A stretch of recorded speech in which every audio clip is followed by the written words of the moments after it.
Don't blink, it's your buying. Welcome to the show. Because you're doing well, because you're having a wonderful day on this gorgeous 4th October 2025. Today we're doing another movie review. We're reviewing the one, the only Scream 4. Now, I don't know if you thought I was gonna go with that, but we went with Scream 4.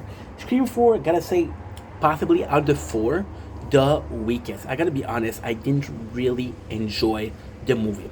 From the intro scene, which was really good. So again, why did I like it? I think I was a bit tired. From the intro scene, that is kind of repetitive. It's two girls that are watching two girls get killed, but they also get killed because they're watching. And this is what's cool is it's such a good documentary because it is Scream 4, but it's Stab, which is the movie inside the movie 7. So like, wait a second, like this is moving forward a lot. There's a brand new cast of a very talented actor. We got Panettiere, we got a bunch of people, and they're super popular actors. So the fact that they got him is actually pretty insane. What I really enjoyed about that movie was the whole genre of it, which is kind of crazy. So you got again my favorite people, which is Sydney, who is now making a movie. You got Gail's Weather, who is now the wife of Deputy Dwight, which is Dewey. Cool thing, Dewey had a new he has a new police officer, and there's sort of something going on between them. We don't know what it is. And great news. Dewey and the one and only Mrs. Gail Winters are now husband and wife. I don't know what you're gonna think I was gonna say. Husband and a wife. So yeah, the movie itself isn't bad per se. It's just lacking very intensely. For example, and I want to love it, but it's so hard to love. It feels like a spin-off, but it's not a spin-off. And I'm being rough because when you look at it, it's actually a good movie. I just didn't like it. When you look at it, it's a bunch of students that are fanatics of the Stab. Now, this is super cool because the Scream 4 does a thing and it does it really well. We are no longer talking about the killings of Westboro. We are actually talking about the killing in Stab. The Stab movie are more popular than the actual consequences of the action, and because they're more popular than the actual consequences of the action, then it does feel in this sense that the chill. People be crazy, but I stop. It's Friday. It's normal. It's not Saturday. It's half Friday. It's Saturday. It's nice because the Stab movie, they have a fan club, right? So for example, there's literally a fan club where it's like, hey, Stabathon, where they watch the 7 Stab, and they have a really powerful scene. They have the movie itself is boring, but it's the movie itself is boring, but it's so good in itself. So, for example, it makes fun of it. So, for example, there's a scene where they watch a Sabaton and the whole crowd knows the lyrics or knows the word they're gonna say every single time. There's literal students that are baking, instead of having a class, they're having a filming club. And this is super cool because one of them has a machine that is live streaming. So again, I gotta shout out the fact that they're live streaming. It's amazing, right? It's super cool because the Stab movie, we're not filming the Stab movie, we're not inside the studio, we're talking about the Stab movie though. Gail Winters is having a midlife crisis and she wants a scoop. So see, Gail Winter, we see her back at being our original self, which was very ambitious, very outgoing. I hurt my tailbone today. I fell badly and injured myself. I went to the hospital. So, long story short, because again, it's not the greatest movie, but it's not bad. Gail is wanting to go back to her roots, so she sees a scene and she puts some hidden camera. She's like, "This is my chance. This is my chance for what to be a actress again, to be super important, to be notoriety wise important."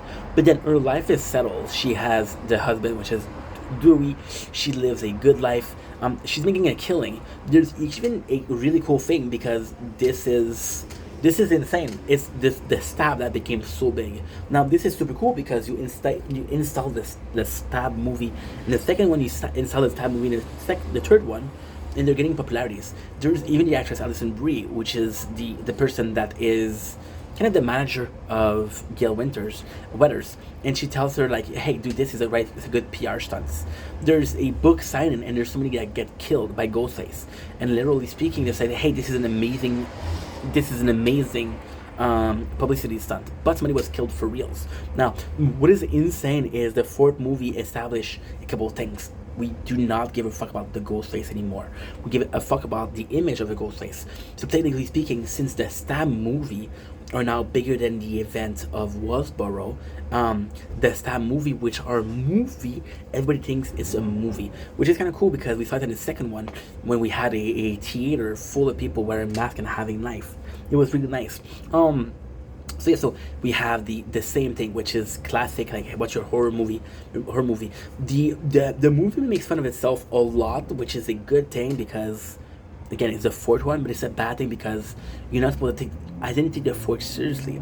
For example, there's a girl that gets called, right, and she says, "Hey, what's your favorite movie?" She does that as a joke, and we know that this is the sentence that Ghostface say usually, right? So all of this is just a proof that the Stab is more important, and Stab is a cringy horror movie versus Scream, which is actually pretty good.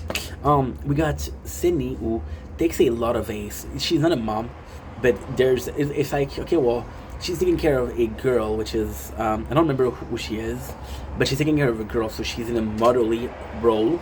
She's a lot older. Dwight again had this. We follow these people, and the sad thing is, everybody that we found, we couldn't really follow them, right? At the end, and this is what I was talking about, the third one. Some of these actors are insanely cool. And then we had a good critics, and this is cool because I had a mosquito bite here. Every single Scream movie has an ending scene where they explain the plot, and this, out of the every single plot, this explanation is my favorite, right? So you realize that a lot of people getting killed, and you're realizing that who you have. So my problem with the movie, my problem with the killer, they're putting the blame on a guy named Trevor. The whole movie, Trevor is the killer. Every time that they have a call from Trevor, it's Ghostface. Literally Ghostface, and she get killed. Now, what happened is so fucking stupid. In the first one, it was Stu and Mikey. In the second one, it was another duo, which I don't. It was the guy from the school and the mom. And the third one, it was the assistant and somebody else, I don't remember, right? But they always had a duo. Though you realize that the girl that Sydney was protecting, Jill, was actually a killer. But the reality is, you spend the whole movie establishing Trevor has a killer, right? And it's kind of insane. It's kind of insane because, and some of the movie is really good. Don't get me wrong, just a bit lacking. There's a lot of scene that I actually endure. Like, for example, right? You establish Trevor as this character that is a killer, but he's a weak character. Nobody gives a fuck about him. There's a really good scene where there's this guy who is actually like tied up on a chair, and they ask him a question like, "Hey, what's your favorite movie?" And then you realize that this guy had a huge crush on the main character, which is one of the main character, which is Panettiere, right? Which is what's her name? What's her fucking name? And the hero, right? So in Panettiere, re-recording 16%. I'm gonna have to fix that. With Panettiere, what happened is, she tells the guy, "Hey, you should make a move. I'm horny. I'm lonely. I'm drunk. Make a move." And she saved him. She saved the guy that's on a chair. And the guy on the chair, he kills her. And he's like, "It took you 4 years to notice me. What the fuck?" And what is really cool is this goes back to the second movie. Is it because you watch all of those horror movies that it makes you more violent? And the answer to that is we don't know, because in every single thing, except for the third movie, all of them were watching horror movies. Do I think personally it is? No. And this universe, it can, so that's kind of cool. And yeah, Jill, as a survivor, she explained like, "Hey, what am I supposed to do? I'm supposed to go to school. I don't want to go to school. I don't want to work. I want to become famous, right? And there's nothing in this town. There's nobody more famous than Sidney Prescott, the sole survivor of the original Woodsboro massacre, right? So Jill, what she does is she wants to survive, and she wants to survive, and by then, she kills everybody. She kills everybody, and this is really cool because what happened in the first movie is Mikey and Stu stab each other because they're insane, but also to prove that they're not the killer, right? Now, Jill does the same thing and she kills people, and then she's really hurt. So when she goes in, she's like, "Oh my god, I'm really a mess." She goes after Sydney, which doesn't work. She goes after everybody, and this is the cool thing: Sydney survive. Now, Dewey is afraid for Jill, so he reassures her, but she makes a mistake. She says, "Is Jill okay?" And it's like, and Jill's like, Gail, sorry. How come she know that I'm awake? They realize that she's a killer because she made no purpose not to kill her, right? And they realize that she's a killer. And she's like, social media isn't my fame. Trevor. So what her plan was is she gonna blame all the kills on Trevor and then say they did it out of love. So they try to get at her. She's a victim, but she's also a survivor. She'll become famous. She'll become rich. She'll become popular, right? It's kind of cool because there's a guy with a camera filming. This is, hey, I'm gonna make it big, right? And one of his best friends is Jill. And Jill wants to make it big also, right? Because they have common interests. So this is what's cool. I had to say the favorite scene is probably the Sabaton. People reciting the line. The movie itself feels very good. It feels very good. When there's a good moment, there's good moments. When there's a good character, Jill is really well written. Jill is really, really well written.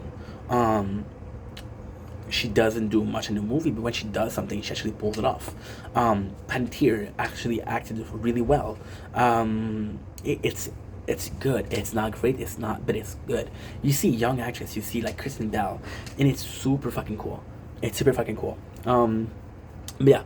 See, at the same time, in the first movie, I knew that it was Mikey. In the second one, I didn't know who it was. And the third one, I don't know what it was. But the biggest surprise was possibly Jill. The biggest surprise because she's a character that was a victim since day one. It was a character that we actually care about. So yeah, I was very surprised. Anyway, I love you guys. Take it easy. Peace.